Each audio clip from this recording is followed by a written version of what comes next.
11 గాడు అనేటువంటి గాండుగాళ్ళకు నేను చెప్తున్నా, ఎవడి పేరు చెప్తే మీరు ఉచ్చబోసుకుంటారో, ఎవడి పేరు చెప్తే మీకు నిద్ర కూడా రాదో, ఎవడి పేరు చెప్తే ఈ రాష్ట్రంలో మీకు చేతగాక ఉన్నటువంటి 116 మంది కలిసి ఒకటే పోరాడాడు ఆయన జగన్మోహన్ రెడ్డి.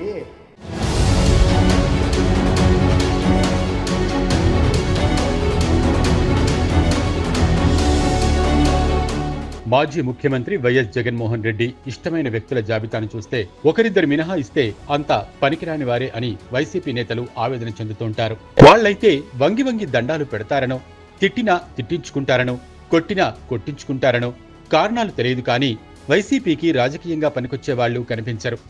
అందుకే ఆ పార్టీ దారుణంగా పతనమైందనే అభిప్రాయం లేకపోలేదు.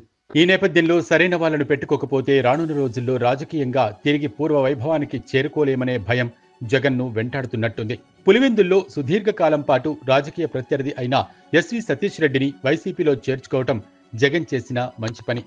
తనపై జగన్ పెట్టుకున్న నమ్మకానికి మించి సతీష్ రెడ్డి వైసీపీని బలోపేతం చేయడానికి దూకుడు ప్రదర్శిస్తున్నారు. ఈ నేపథ్యంలో కొన్ని విషయాల్లో క్షేత్రస్థాయిలో వాస్తవాలను తెలుసుకోవడానికి నివేదిక తెప్పించే బాధ్యతల్ని కూడా సతీష్ రెడ్డికి అప్పగిస్తున్నారని విశ్వసనీయ వర్గాల సమాచారం. ఉదాహరణకు హిందూపురం వైసీపీ నాయకుడు నవీన్ నిశ్చల్ను పార్టీ నుంచి సస్పెండ్ చేయాలని సీనియర్ నాయకుడు జగన్కు సూచించారని తెలిసింది.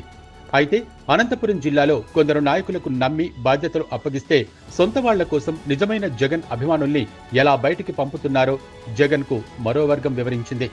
దీంతో నిజానిజాల్ని నిగ్గు తేల్చుకునేందుకు సతీష్ రెడ్డికి జగన్ బాధ్యతను అప్పగించారు.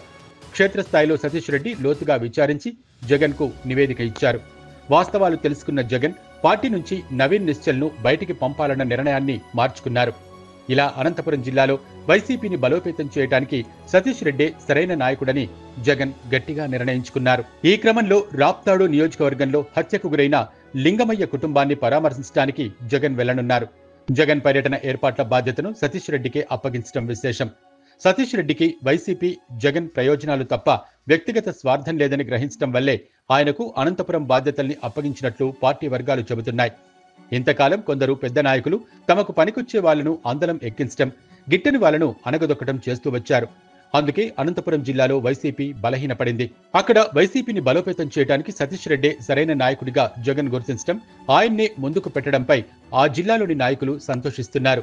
సతీష్ రెడ్డిని అధికారికంగా అనంతపురం జిల్లా బాధ్యుడిగా ప్రకటించాలని వైసీపీ నాయకులు కోరుకుంటున్నారు.